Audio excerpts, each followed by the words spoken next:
ce dénuement grandissant, quelqu'un doit être responsable. Pour une partie de la rue, le coupable est tout trouvé, c'est l'étranger. À Paris, les étudiants en médecine font une grève de protestation contre le trop grand nombre d'étrangers admis à exercer en France. À chacune des manifestations dans le quartier latin, les étudiants d'extrême droite reprennent un slogan de la presse antisémite, « La France aux Français ».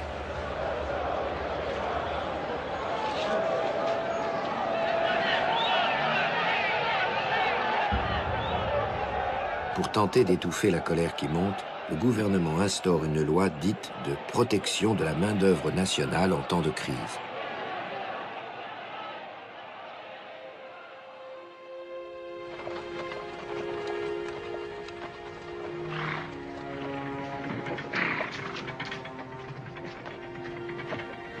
Alors, dans les houillères du Pas-de-Calais, au chômage s'ajoute désormais la peur.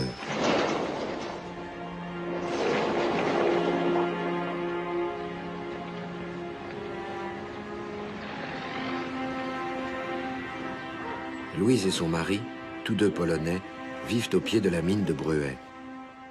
Elle raconte. On entend partout « va-t'en en Pologne ». Les Français disent que nous prenons leur travail. On entend partout dire qu'on va nous rapatrier. Plusieurs ont déjà reçu leur carte pour repartir en Pologne.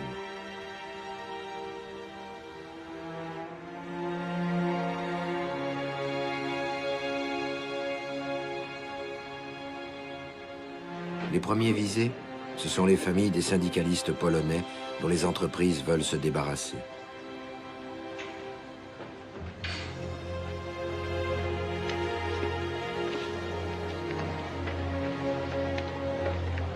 Sous le regard de leurs voisins et amis, les corons se vident. Les plus chanceux trouvent un camion pour transporter les traces d'une vie modeste et indésirable.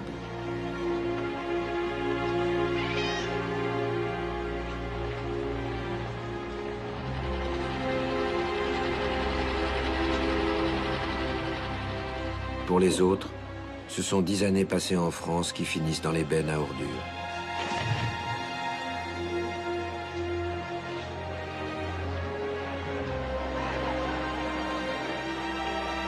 Et quand ces familles refusent de quitter le territoire, les gendarmes font leur apparition. Rien qu'en 1934, plus de 10 000 Polonais sont expulsés du Nord et du Pas-de-Calais.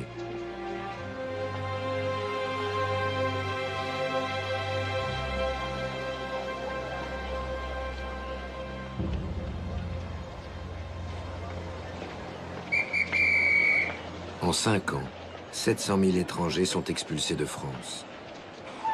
Mais ces mesures, loin de calmer les esprits, vont exacerber les tensions.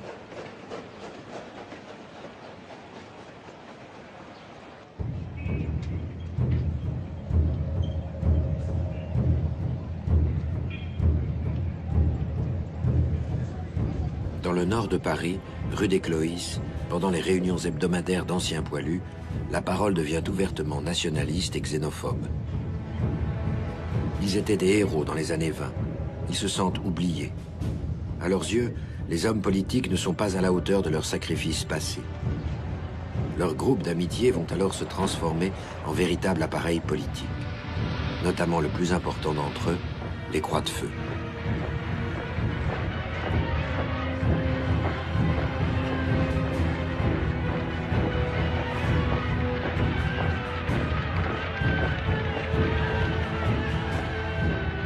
Dirigés par le colonel François de Larocque, les Croix de Feu dénoncent dans leurs écrits cette France qui ne peut être plus longtemps l'égout du monde.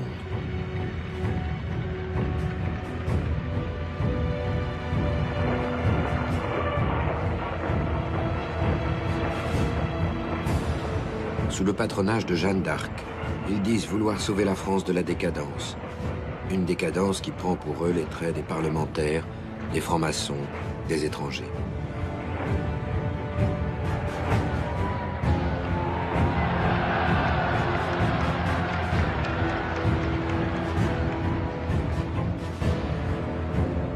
Larocque, qui se dit ni de gauche ni de droite, est l'homme providentiel d'une partie du peuple qui rêve d'ordre et de pureté.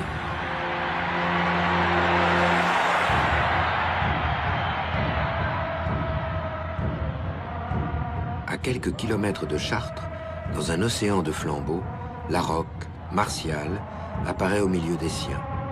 En communiquant hors pair, il invente une devise qui va faire date. Travail, famille, patrie. À l'heure où l'Allemagne s'est offerte à Hitler et l'Italie à Mussolini, de plus en plus de Français se mettent à rêver à un changement de régime.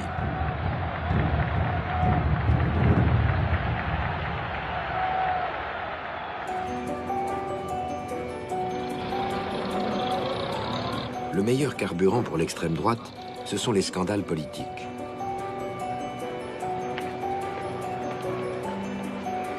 En janvier 1934, la France découvre une affaire retentissante. Des membres du gouvernement sont accusés d'avoir couvert un certain Alexandre Stavisky dans une escroquerie à 200 millions de francs.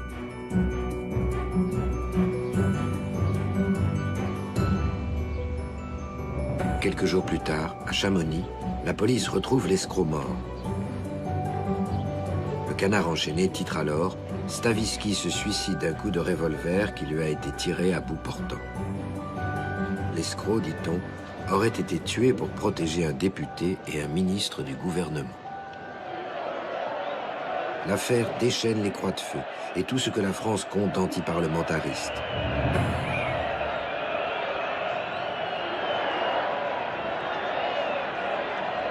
Le climat devient explosif. Les appels à la chute du gouvernement se multiplient.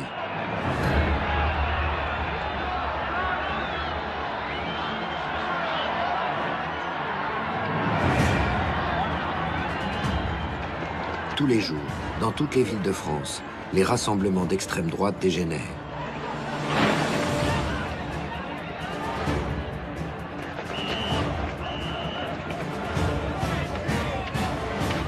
Policiers contre anciens combattants, royalistes contre gendarmes mobiles. Les blessés se comptent par centaines.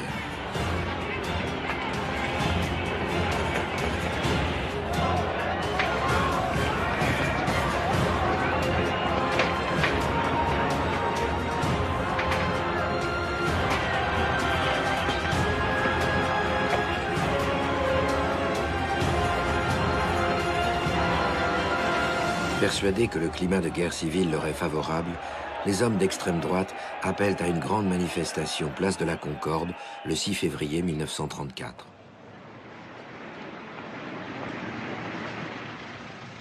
Au petit matin, les Parisiens découvrent des affiches placardées un peu partout. Chacun s'attend à ce que la foule soit énorme. La trouille va bon train, comme l'écrivent les journalistes de l'époque. Alors on enlève des rues tout ce qui pourrait servir de projectiles. Et déjà, les policiers se mettent en place.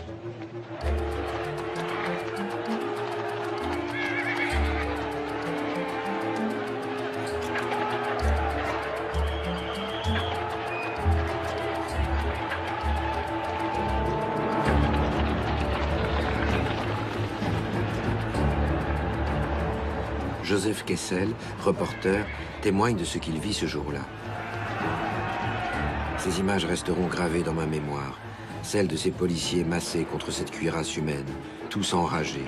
Ils ont rompu les barrages, coupé les jarrets des chevaux et forcé les entrées du pont menant à l'Assemblée nationale. Alors, les gardes mobiles ont perdu la tête. Ils ont tiré.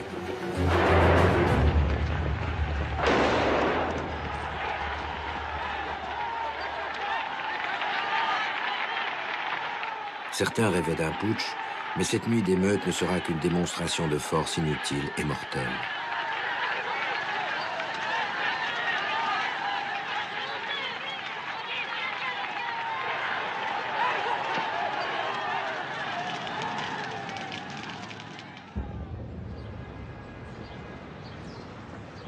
Paris se réveille avec un goût de cendre. 15 morts et plus de 1000 blessés. 20 ans après la Première Guerre mondiale, les Français sont effarés. Au pied de la passerelle de Passy, les Parisiens regardent des bataillons de soldats sous leurs fenêtres. L'armée se déploie dans la ville pour tuer dans l'œuf toute menace fasciste. La République serait-elle en train de vivre ses dernières heures?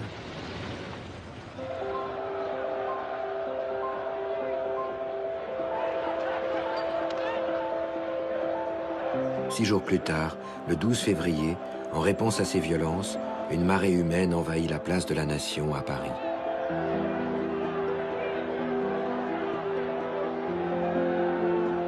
Au milieu des enfants, bras dessus, bras dessous, le peuple des faubourgs exhibe les derniers survivants de la Commune de Paris et promet que le fascisme ne passera pas.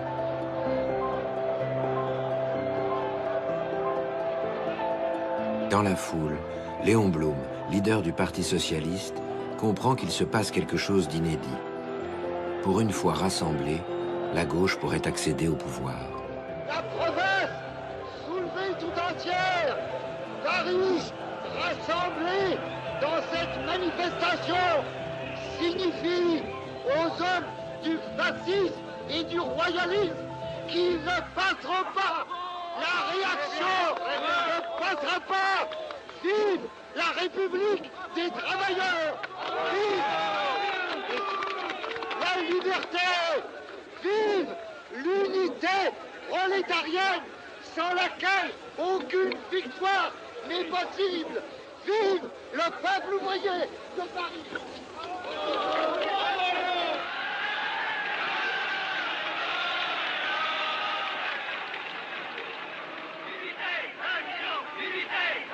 Les Français sont plus divisés que jamais.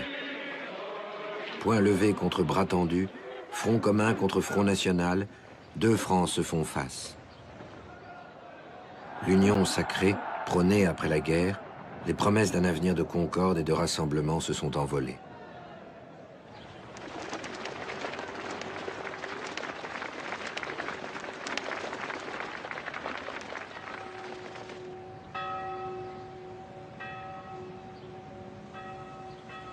Mais l'heure de l'affrontement, pourtant, n'a pas encore sonné. Dans les villages, à l'ombre des clochers, la tranquillité des jours simples demeure encore.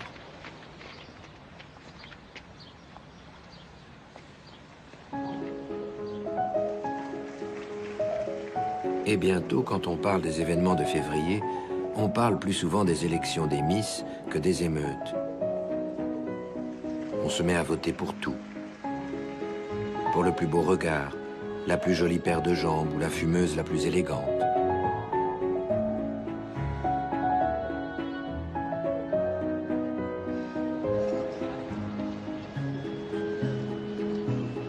Le dimanche, on se retrouve entre amis au vélodrome d'hiver. Il n'y a plus de riches ou de pauvres, plus de clivage politique. On soutient un même coureur pour en huer un autre dans une mauvaise foi bien française. Et tous s'enthousiasment pour Antonin Magne, qui vient de gagner le Tour de France.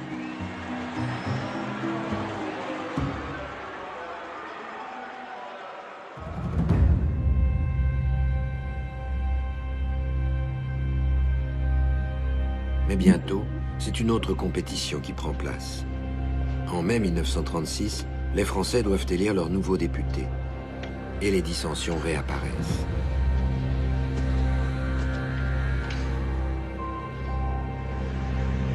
Contre toute attente, le Front populaire, coalition de gauche née au lendemain des émeutes de 1934, gagne les élections très largement. Léon Blum, à peine nommé chef du gouvernement, provoque une première révolution sociale. Au milieu des hommes en costume 3 pièces, semblables en tout point à ceux des gouvernements précédents, il nomme 3 femmes. Elles qui n'ont toujours pas le droit de vote vont gouverner le pays. Le Front populaire avait promis le progrès social et il s'y tient.